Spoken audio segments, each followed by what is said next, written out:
Today we will be working on square roots. I added this lesson in here, that's why it's called lesson 4.5. Please work on this do now. These 4 questions should be pretty easy.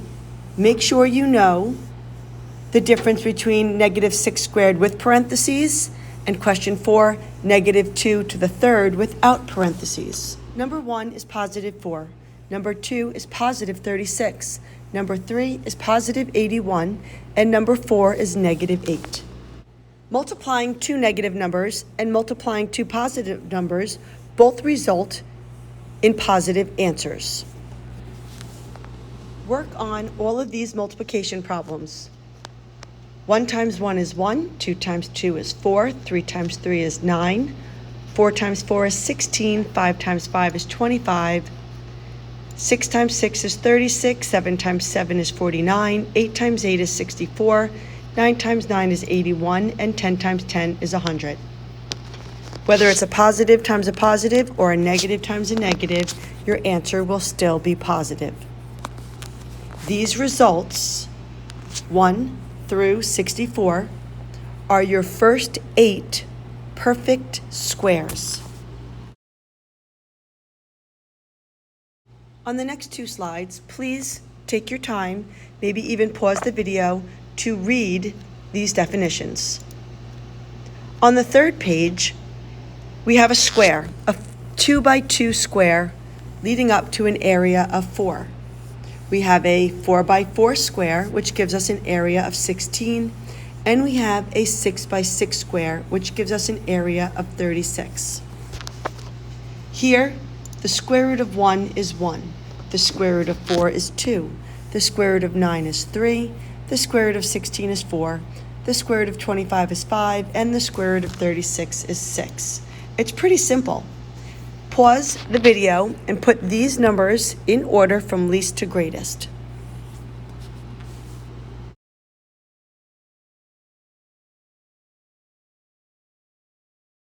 Continue putting these numbers in order from least to greatest. I'd rather you not use your calculator, but if you have it readily available, you're more than welcome to check your work using your calculator. I have approximated some of the square roots to put my order from least to greatest.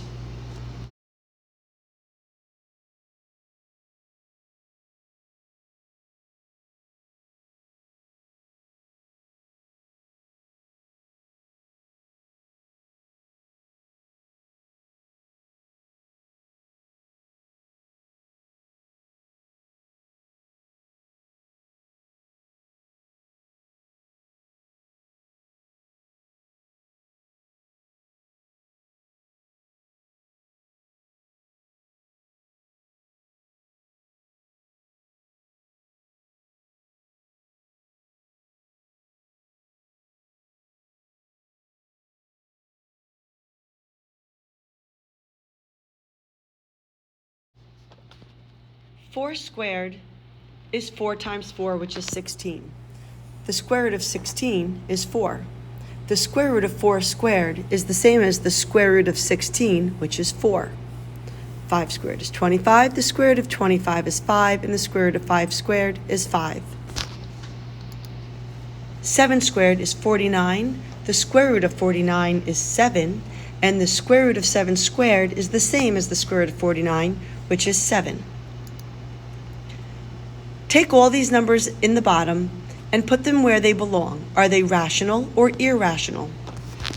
Any square root that is not a perfect square is irrational. Any decimal that terminates, any ratio, any whole number, any integer, any square root that is a perfect square is all rational.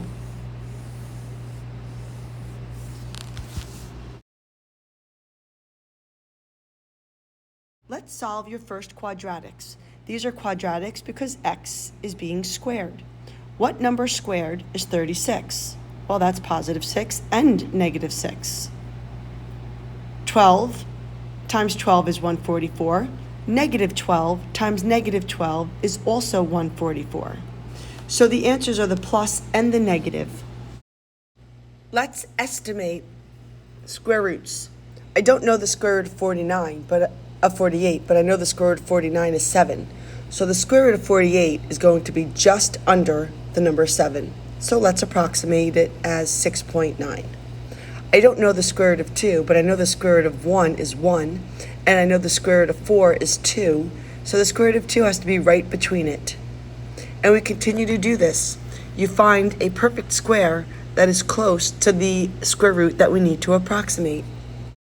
I don't know the square root of 35, but I know the square root of 36 is 6, which means the square root of 35 must be a number right below 6. Let's approximate 5.9. Again, let's approximate the sum. The square root of 36 is 6, and 6 plus 3 is 9. That one was pretty easy. I don't know the square root of 24, but I know the square root of 25 is 5.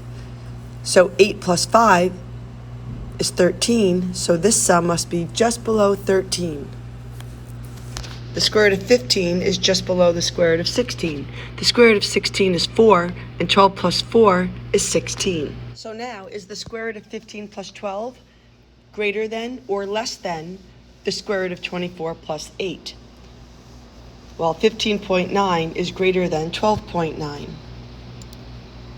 Great job today, guys.